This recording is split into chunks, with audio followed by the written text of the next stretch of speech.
Solución al ejercicio 2.69 del libro de Fundamentos de Circuitos Eléctricos, cuarta edición, de los autores Charles Alexander y Matthew Sariku.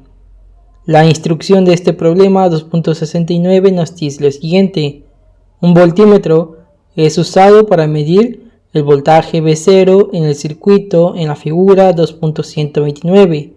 El voltímetro consiste de un voltímetro ideal en paralelo con una resistencia de 100 kΩ, sea el voltaje Vs igual a 40 volts, la resistencia Rs igual a 10 kΩ y la resistencia R1 a 20 kΩ. Calcula el voltaje V0 con y sin el voltímetro cuando la resistencia R2 es igual a 1 kΩ, cuando R2 es igual a 10 kΩ y cuando R2 es igual a 100 kΩ.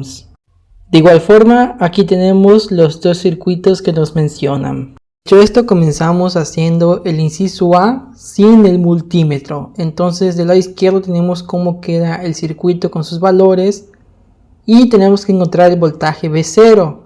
Esos dos cables que se ven que no están conectados únicamente nos quieren decir que encontremos el voltaje que está dentro de esos dos cables. Entonces, lo que está dentro de esos dos cables es el voltaje de la resistencia R2.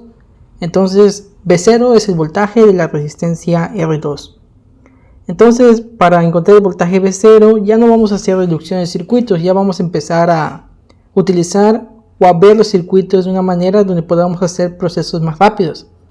En este caso utilizamos la fórmula del voltaje Vs sobre la suma de la resistencia Rs más R1 más R2 por R2. ¿Por qué se hace eso? Porque ¿cómo obtenemos un voltaje, en este caso voltaje V0 de una resistencia? Es corriente por resistencia. Pero, ¿qué pasa en este caso? No tenemos la corriente. Entonces, en este caso, como son tres resistencias en serie, la corriente es la misma. Entonces recordamos la fórmula de la corriente. La corriente es igual al voltaje entre resistencia. Entonces el voltaje lo sabemos que es 40 volts y la resistencia, en este caso la resistencia total del circuito, pues como son tres resistencias en serie, únicamente hay que sumarlas.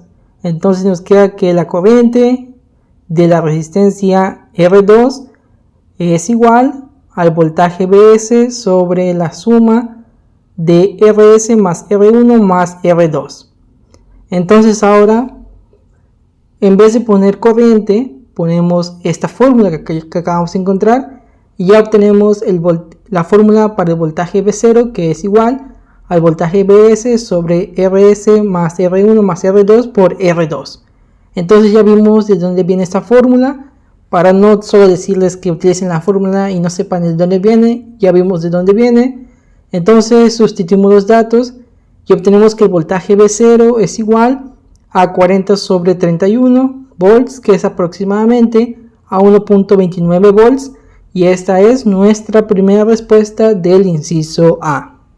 Entonces ahora resolvamos también el inciso A, pero ahora con el multímetro. ¿Qué es lo que cambia? En el circuito estamos viendo que ahora, donde está la resistencia R2, tenemos conectado en paralelo una resistencia de 100 kΩ, que es la representación del multímetro. Entonces hacemos lo mismo, obtener el voltaje V0. El voltaje V0 es el de la resistencia R2. Entonces, ¿qué pasa en este caso? Tenemos que hacer los cálculos considerando la resistencia del multímetro. Entonces, antes teníamos únicamente la suma de R2 en el denominador y se multiplicaba por R2. Entonces ahora lo que tenemos que hacer es agrupar R2 y Rm, que Rm es la resistencia del multímetro, de manera en paralelo. Y ya tendríamos la fórmula que utilizamos en el inciso A sin multímetro. Entonces la fórmula queda como la tenemos acá, que es voltaje V0 es igual a Vs sobre la suma de Rs más R1 más la combinación en paralelo de R2 más Rm multiplicado por la combinación de R2 más al paralelo con Rm, ¿ok? Entonces Sustituimos los datos y obtenemos que el voltaje V0 es igual a 400 sobre 313 volts, que es aproximadamente a 1.27. Y esta es la respuesta del inciso A, pero con multímetro. Entonces ahora hagamos el inciso B. Sin el multímetro, el circuito nos queda de esta manera. ¿Qué es lo que cambia? El valor de la resistencia R2 ahora va a ser de 10 kilo ohms. Entonces ya sabemos de dónde viene la fórmula para obtener V0. Sustituimos los datos considerando que ahora R2 es 10.000 ohms o 10 kilo ohms.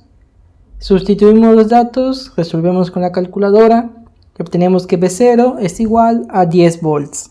Ahora resolvamos el inciso B, pero con el multímetro. Entonces el circuito queda de esta manera. A la resistencia R2 se le conecta en paralelo el multímetro, que se representa como la resistencia RM con un valor de 100 kilo ohms.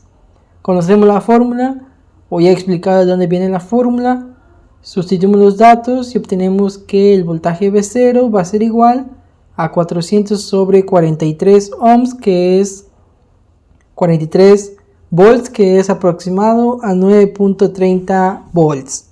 Y esta es la respuesta del inciso B con multímetro. Entonces ahora resolvamos el inciso C sin el multímetro. El circuito es el mismo, lo que cambia es el valor de la resistencia. La resistencia R2 tiene ahora un valor de 100 kilo ohms y nos piden su voltaje V0. Sabemos cómo obtener ese voltaje V0 con la fórmula de el voltaje Vs sobre la suma de Rs más R1 más R2 por todo esto por R2. Sustituimos los datos, resolvemos con la calculadora y obtenemos que el voltaje V0 es de 400 sobre 13 volts, que es aproximado a 30.769 volts, y este es el voltaje V0 cuando no tenemos el multímetro. Esta es nuestra primera respuesta para el inciso C. Finalmente hagamos el inciso C, pero sin el multímetro. ¿Qué es lo que cambia en el circuito? Cambia el valor de R2, es de 100 kilo ohms, y paralelo a esa resistencia R2 va la resistencia RM, que es la resistencia interna del multímetro o del voltímetro, que tiene un valor de 100 kilo ohms. Entonces tenemos que sacar siempre el voltaje V0. Ya hemos explicado de dónde viene la fórmula. La fórmula es voltaje V0 es igual al voltaje Vs sobre la suma de Rs más R1 más el paralelo de R2 y Rm. Todo esto multiplicado por el paralelo de R2 por Rm. Sustituimos los datos, resolvemos con la calculadora para finalmente obtener que el voltaje V0 es igual a 25 volts. Y hemos respuesto el inciso C sin el multímetro. ¿Y qué es lo que nos quieren dar a entender? Que hayamos hecho todos esos cálculos, que cuando conectamos el multímetro obtenemos un valor, y ese valor va a ser más preciso mientras sea más grande en comparación a la resistencia que estemos midiendo. Hemos hecho el otro ejercicio como el 2.67, donde nos mostraban casi lo mismo pero con otro ejercicio, y también nos hacían ver que había un error entre lo que es teórico y lo que se mide con el multímetro por las características del multímetro. Y de esta manera terminamos este ejercicio 2.69.